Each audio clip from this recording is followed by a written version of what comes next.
Doctor Valer, buenas noches. Buenas noches, Philip, gracias. Cortísimo para hablar, antes de hablar con economía. Tiene un currículum bien interesante. Le ruego en un minuto nos diga su currículum para poder entender cómo es que usted entiende, valga la redundancia, la economía peruana. Cuéntenme. Ya, bueno, tengo 22 años en banca. Lo que yo hago es decidir dónde invertir para varios bancos. He ganado millones de dólares para los bancos. Ya. Tengo una maestría en Oxford en negocios. Estudió acá economía en la Ricardo Palma. La Ricardo Palma. Se fue a Oxford. Me fui a Oxford. Estudió una maestría en negocios. Negocios. Sí. Después estudió en la Universidad de Columbia. Sí, fui visiting scholar cuando hacía mi tesis doctoral. ¿No? Sí, mi tesis doctoral era sobre desarrollo económico en países con recursos naturales. Ya, correcto. La Universidad de Columbia, por si acaso, es la que promociona pues, los Rockefeller, no sé, Rockefeller Center, el sitio de la Columbia. Sí. Y de ahí se va a Harvard. Y de ahí, durante pandemia, me pongo a estudiar este mundo de los politólogos para entender más a profundidad, tratar de entender el problema de por qué se malogró el Perú. Ya, ok. Y ahorita se va a ir a Ámsterdam.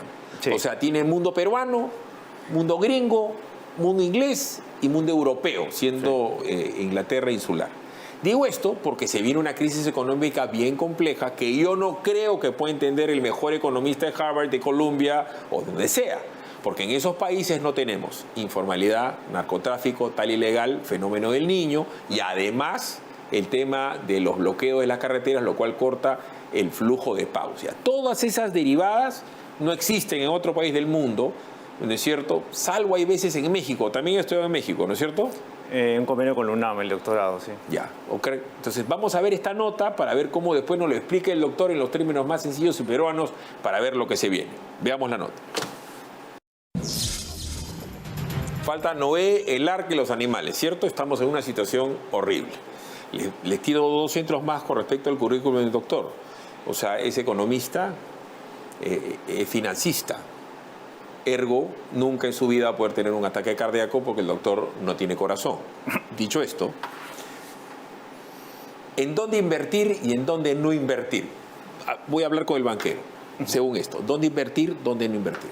Bueno, la principal foco que debería tener el gobierno hoy en día es, además de paliarlo en la inmediatez, el problema de estos fenómenos climáticos crean pobreza en generaciones. Es generacional la pobreza que va a tener. ¿Por qué? Porque tienes todos unos niños que están ahí, que dado los parásitos, la contaminación y la falta de nutrición que van a tener estos, van a crecer con un IQ limitado. Eso se traduce en menores condiciones de empleo y menores salarios en el futuro. Toma por hecho que la situación no va a mejorar en los próximos 2-3 años por la destrucción que va a haber, es lo que me está diciendo. Y así es. Entonces, y no solamente estás creando una pobreza ahorita, sino una pobreza generacional, además de la emergencia que tenemos ahora. No va a tener colegio, no va a tener posta médica, no va a tener puente ni... Además que no es prioridad nunca del gobierno el desarrollo económico, ¿no? La prioridad del gobierno no es eso, que es cuidar justo a los niños hasta los 2-4 años en términos de alimentación y educación. Entonces tendrían que haber programas sociales de alimentación para... Claro, o sea... Porque la primera obligación del papá, alimentación, vivienda y vestido, la alimentación no la va a poder cubrir el papá. No. De acá a un par de años. Y menos con la proteína suficiente como para un desarrollo... Ya, ese es el gobierno. En el mundo privado, usted es banquero. Sí. ¿Correcto? Es verdad, no tiene corazón. Usted nunca va a tener un problema cardíaco, ese tipo de cosas que tenemos nosotros. Sí, pero no se siente, ¿no? No se siente. ¿Por qué? Porque usted tiene que... ¿En qué se invierte, en qué no se invierte? Obviamente, invertir en agricultura es una locura. Pero yo calculo que las empresas que producen cemento o fierro van a estar muy bien, que el mundo de la construcción va a estar hiper bien. Repito la pregunta, ¿dónde invertir, dónde no invertir?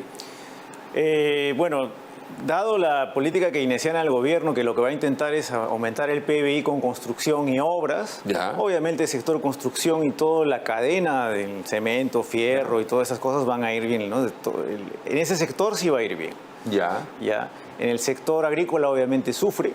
El sector pesquero de consumo humano directo, por ejemplo, eso va a ir bien porque el tipo de pescado que se acerca a la costa durante el Niño debería ser más barato y eso debería pesar las familias en términos de alimentación para estos meses de lluvia. Claro. ¿A quién le va a ir mal? Al pesquero industrial, porque la anchoveta con el calor se profundiza, se va y el que gana es Chile y gana China.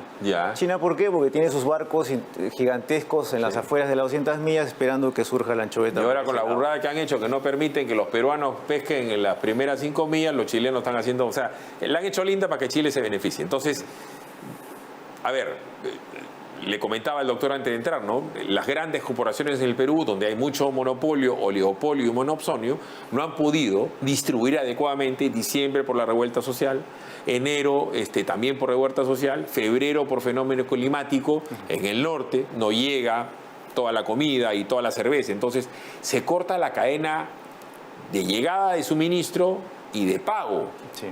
Va a haber un problema de cadena de pago. Para colmo, el sector turismo está destrozado. Arequipa, Cusco, o sea... El sector servicios, turismo, restaurantes, todo va a sufrir. Vas a ver muchas quiebras de esas empresas. Pero lo curioso es que en Perú, por las reglas de la superintendencia, no lo vas a ver en las cifras. Porque la superintendencia, por alguna razón extraña, igual como hizo durante la pandemia, altera la medición de las reprogramaciones de deudas. Y entonces lo que ves es que parece que no hubiera nada, un pequeño bache. Mientras tanto, las empresas están quebrando considerablemente. Y las ayudas del gobierno en términos de préstamos, porque las empresas quiebran sobre todo por liquidez, porque el modelo de negocio en el largo plazo puede funcionar, pero si no tienes plata para cumplir la cadena de pagos, quiebras. Entras en rojo y tienes que salir del mercado, porque tú ya no te recuperas. Vendrá otro empresario, otro emprendedor a reemplazar tu restaurante, a reemplazar tu agencia de turismo. El que estaba ahí ya quebró.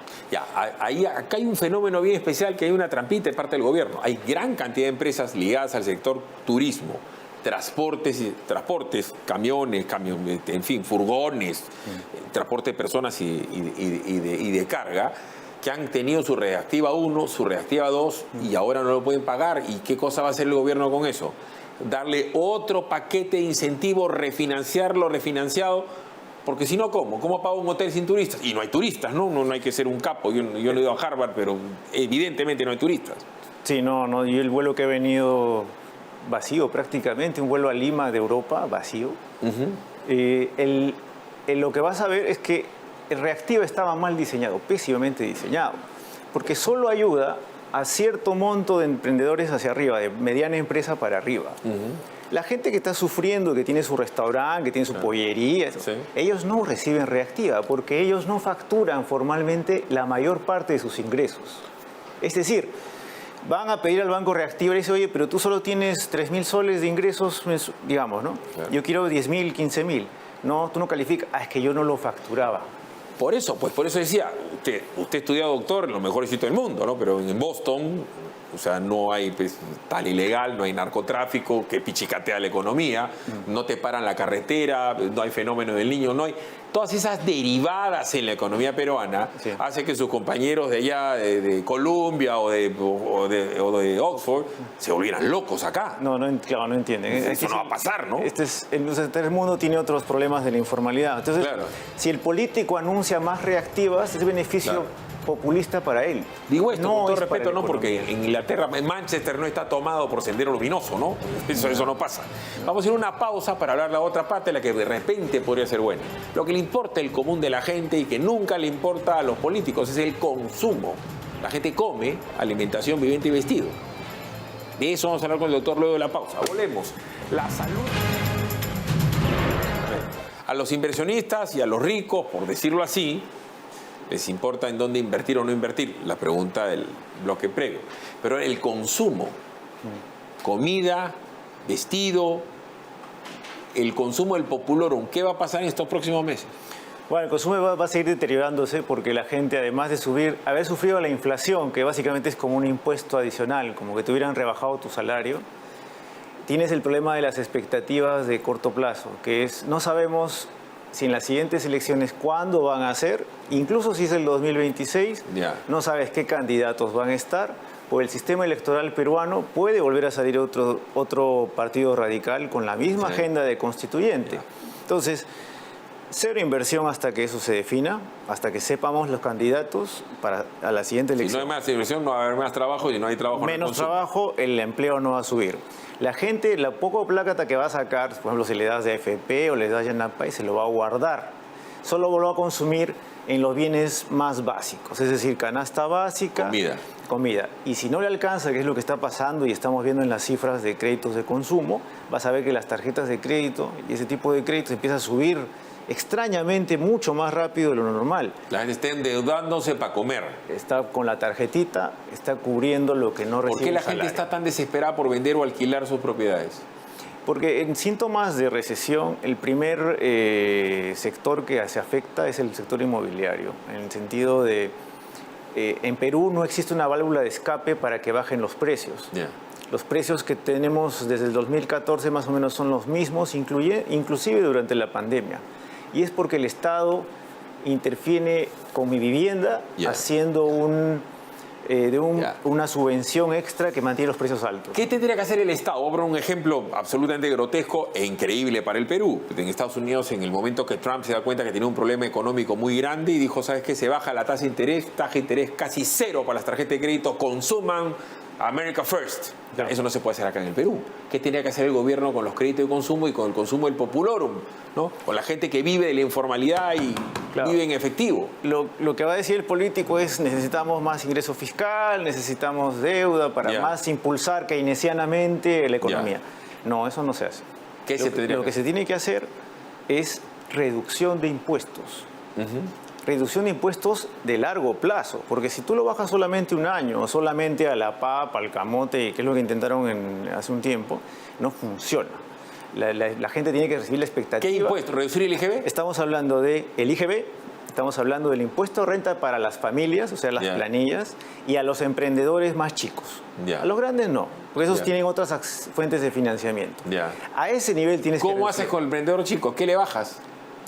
Bueno, el impuesto a la renta, ¿no? El impuesto a la renta. Menos impuesto a la renta de determinada cantidad de venta. Sí, así es. Pero estamos hablando de lo que el Estado, por ejemplo, de cada 1.000 soles que el Estado quiere sacar en estas obras de construcción para emplear la economía, sabemos que no gasta más que el 40% por estadística. Claro. Es decir, 60... No es que necesites más ingreso fiscal porque la verdad no saben ni qué hacer con la plata. No, y además tienes la ventaja de que el cobre está en un precio alto, está encima de $4 la libra. Entonces quiere decir que tienes una holgura fiscal que puedes usar para que lo use mejor la familia. ¿Por qué? Porque la familia es más eficiente y los emprendedores son más eficientes en qué lo gastan. Si el Estado lo gasta, ¿qué haces? Y eso es un estudio que estamos haciendo con la Universidad de Piura. Notamos que la inflación de lo que paga el Estado por una obra de construcción puede llegar hasta 1000% respecto a lo que cuesta en otros países. Ahorita que vi al doctor González Izquierdo, que entiendo ha sido su profesor, él es de la Universidad pues, de Chicago. De Chicago, Milton Friedman. Y Milton Friedman decía que lo mejor era que la gente tenga la plata en su bolsillo a que el gobierno la malgaste. Porque al fin y al cabo cada uno sabe hacer con su paycheck lo que mejor le parezca. Y el Perú es un caso evidente de cuándo lo malgastan, ¿no? Porque no solamente no lo saben gastar bien, sino que pagan un sobreprecio gigantesco por la misma obra en Perú que si lo hicieras en Europa o en Estados Unidos. Doctor, ha sido muy amable. Ya saben que el doctor no tiene corazón, tampoco le interesa tener amigos, pues es arequipeño. Es más completito el doctor. Doctor, ha sido usted muy amable. ¿Nos vamos, Nicolcita? Nos vamos. Chao, Nicolcita. Chao, nos vemos.